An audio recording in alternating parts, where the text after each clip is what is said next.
ವಾಲ್ಮೀಕಿ ಅಭಿವೃದ್ಧಿ ನಿಗಮದಲ್ಲಿ 187 ಕೋಟಿ ಹಗರಣ ವಿಚಾರ ರಾಯಚೂರಿನಲ್ಲಿ ನಿಗಮದ ಅಧ್ಯಕ್ಷ ಬಸನಗೌಡ ದದ್ದಲ್ ಹೇಳಿಕೆಯನ್ನ ಕೊಟ್ಟಿದ್ದಾರೆ.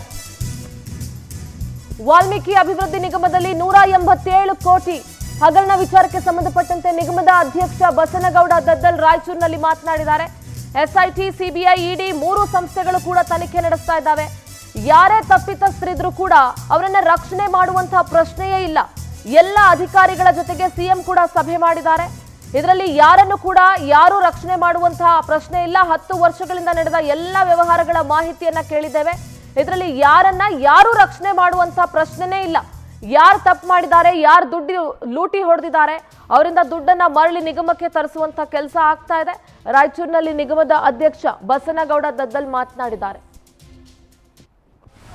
ಈಗಾಗಲೇ ಮಹರ್ಷಿ ವಾಲ್ಮೀಕಿ ನಿಗಮದಲ್ಲಿ ನಡೆದಂಥ ಏನಿವತ್ತು ಹಗರಣದ ಬಗ್ಗೆ ಈಗಾಗಲೇ SIT ಸಂಸ್ಥೆ ಈಗಾಗಲೇ ತನಿಖೆಯನ್ನು ತೀವ್ರಗತಿಯಲ್ಲಿ ತನಿಖೆ ನಡೆಸ್ತಾ ಇದ್ದಾರೆ. ಮತ್ತು CBIದವರು ಕೂಡ ಒಂದು ಕಡೆ ತನಿಖೆಯನ್ನು ಈಗಾಗಲೇ ದಾಖಲೆಗಳನ್ನೆಲ್ಲವನ್ನು ಅವ್ರು ಕಲೆಕ್ಟ್ ಮಾಡಿದ್ದಾರೆ. ಮತ್ತು EDದವರು ಕೂಡ ಅವರು ಕೂಡ ದಾಖಲೆಗಳನ್ನು ಕಲೆಕ್ಟ್ ಮಾಡೋದ್ರ ಮುಖಾಂತರ ಈ 3 ಸಂಸ್ಥೆಗಳು ಈಗಾಗಲೇ ತೀವ್ರಗತಿಯಲ್ಲಿ ತನಿಖೆಯನ್ನು ಪ್ರಾರಂಭ ಮಾಡಿದ್ದಾರೆ.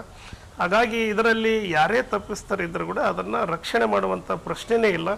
ಹಾಗಾಗಿ ಇವತ್ತು ಏನು ಮೊನ್ನೆ ನಡೆದಂಥ ಸಂದರ್ಭದಲ್ಲಿ 26ನೇ ತಾರೀಕು ಕೂಡ ನಮ್ಮ ಪ್ರಿನ್ಸಿಪಾಲ್ ಸೆಕ್ರೆಟರಿ SS ಆದಂಥ ಮಂಜುನಾಥ್ ಪ್ರಸಾದ್ ಅವರ ನೇತೃತ್ವದಲ್ಲಿ ಸಭೆಗಳು ಮತ್ತು ಅದಕ್ಕಿಂತ ಮುಂಚಿತವಾಗಿ ರಾಜ್ಯದ ಮುಖ್ಯಮಂತ್ರಿಗಳು ಕೂಡ ನಿಗಮದ ಎಲ್ಲವನ್ನು ಸಂಪೂರ್ಣವಾಗಿ ಅವರು ಕೂಡ ರಿವ್ಯೂ ಮಾಡೋದ್ರ ಮುಖಾಂತರ ಅವರು ಒಂದು ಸಭೆಗಳು ಮಾಡಿದರು. ಅದಾದ ನಂತರ SS ಅವರ ಮುಖಾಂತರ ನಾವು ಒಂದು ಸಭೆಗಳನ್ನು ಮಾಡಿದ್ವಿ.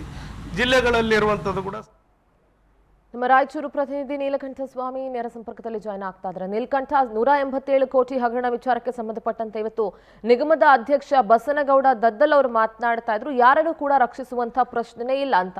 ಸೊ ಈಗ ತನಿಖೆ ಯಾವ ಹಂತದಲ್ಲಿದೆ ಅನ್ನೋದ್ರ ಬಗ್ಗೆ ಏನಾದರೂ ಹೇಳಿದ್ರಾ, ಹೇಗೆ? ನಿಜ ಸಿಂಧೂರ, ಈಗಾಗಲೇ ರಾಜ್ಯದಲ್ಲಿ ಏನು ವಾಲ್ಮೀಕಿ ಸಮುದಾಯಕ್ಕೆ ಸಂಬಂಧಪಟ್ಟಂತ ಈ ಒಂದು ನಿಗಮ ಮಂಡಳಿಯಲ್ಲಿ ಆಗಿರುವಂತಹ 187 ಕೋಟಿ ಹಗರಣಕ್ಕೆ ಸಂಬಂಧಪಟ್ಟಂತೆ ಇವತ್ತು ರಾಯಚೂರಿನಲ್ಲಿ ಗ್ರಾಮೀಣ ಶಾಸಕ ಮತ್ತು ನಿಗಮದ ಅಧ್ಯಕ್ಷರಾಗಿರುವಂತಹ ಬಸನಗೌಡ ದದ್ದಲ್ ಅವರು ರಿಯಾಕ್ಷನ್ ಅನ್ನು ನೀಡಿರ್ತಕ್ಕಂಥದ್ದು. ಈಗಾಗಲೇ ಈ ಒಂದು ವಿಚಾರಕ್ಕೆ ಸಂಬಂಧಪಟ್ಟಂತೆ ಯಾರೇ ತಪ್ಪಿತಸ್ಥರಿದ್ರೂ ಕೂಡ ಬಿಡುವ ಪ್ರಶ್ನೆಯೇ ಇಲ್ಲ, ಅವರ ವಿರುದ್ಧ ಕ್ರಮ ಆಗುತ್ತೆ ಅನ್ನೋ ಒಂದು ಮಾತನ್ನ ಖಡಕ್ ಆಗಿ ಎಚ್ಚರಿಕೆಯನ್ನ ಕೊಟ್ಟಿದ್ದಾರೆ. ಅದರಲ್ಲದ ಜೊತೆಗೆ ಇಲ್ಲಿ 3 ದೊಡ್ಡ ಸಂಸ್ಥೆಗಳು ಇಲ್ಲಿ ಇನ್ವೆಸ್ಟಿಗೇಷನ್ ಮಾಡ್ತಾ ಇದ್ದಾವೆ.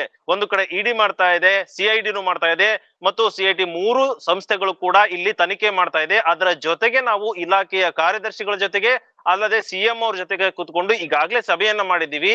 ಇಲ್ಲಿ ಹಗರಣ ಆಗೋದಕ್ಕೆ ಏನೆಲ್ಲ ಕಾರಣಗಳಾಗಿದ್ದಾವೆ, ಎಲ್ಲೆಲ್ಲಿ ಹಣ ಹೋಗಿದೆ ಅನ್ನೋದಕ್ಕೆ ಏನು ಎಲ್ಲಾ ರೀತಿಯಾದಂತಹ ವರದಿಯನ್ನ ಕೇಳಿದ್ವಿ. ಅದು ಅಲ್ಲದೆ ರಾಜ್ಯದಲ್ಲಿ ಇರುವಂತಹ ಪ್ರತಿ ಜಿಲ್ಲೆಯ ಅಧಿಕಾರಿಗಳಿಗೂ ಕೂಡ ಈಗಾಗಲೇ ಮಾಹಿತಿಯನ್ನ ಕೇಳಿರ್ತಕ್ಕಂಥದ್ದು. ಕಳೆದ 10 ವರ್ಷಗಳಲ್ಲಿ ಈ ಒಂದು ವಾಲ್ಮೀಕಿ ಅಭಿವೃದ್ಧಿ ನಿಗಮದಲ್ಲಿ ಎಷ್ಟು ಹಣ ಖರ್ಚಾಗಿದೆ, ಯಾವ ಯೋಜನೆಗೆ ಎಷ್ಟು ಹಣ ಖರ್ಚಾಗಿದೆ ಅನ್ನೋ ಒಂದು ಮಾಹಿತಿಯನ್ನ ಕೂಡ ನಾವು ಕೇಳಿದ್ವಿ. ಅವರು ಬುಕ್ಲೆಟ್ ಗಳನ್ನ ಅಧಿಕಾರಿಗಳು ರೆಡಿ ಮಾಡ್ಕೊಂಡಿದ್ದಾರೆ. ಅದು ಬಂದ ತಕ್ಷಣ ಎಲ್ಲವನ್ನು ಕೂಡ ಸವಿವರವಾಗಿ ನೋಡ್ಕೊಂಡು ಇದರಲ್ಲಿ ತಪ್ಪಿತಸ್ಥರು ಯಾರು ಅನ್ನೋದನ್ನ ಫೈಂಡ್ ಔಟ್ ಮಾಡ್ಕೊಂಡು ಆ ಹಣವನ್ನ ಮತ್ತೆ ಇಲ್ಲೇನು 187 ಕೋಟಿ ಹೋಗಿದೆ ಆ ಸಂಪೂರ್ಣ ಹಣ ಬರೋವರೆಗೂ ಕೂಡ ನಾನು ಬಿಡೋದಿಲ್ಲ.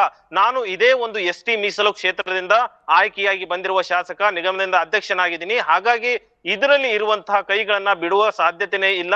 ಎಲ್ಲಾ ರೀತಿಯಾದಂತಹ ತನಿಖೆ ನಂತರ ಕ್ರಮ ಕೈಗೊಳ್ಳುವ ಎಚ್ಚರಿಕೆಯನ್ನು ಕೂಡ ನೀಡಿರ್ತಕ್ಕಂಥದ್ದು. ಸಿಂಧೂರ. ಓಕೆ, ಥ್ಯಾಂಕ್ ಯು ನೀಲಕಂಠ ಸ್ವಾಮಿ ನಿಮ್ಮೆಲ್ಲ ಮಾಹಿತಿಗೆ.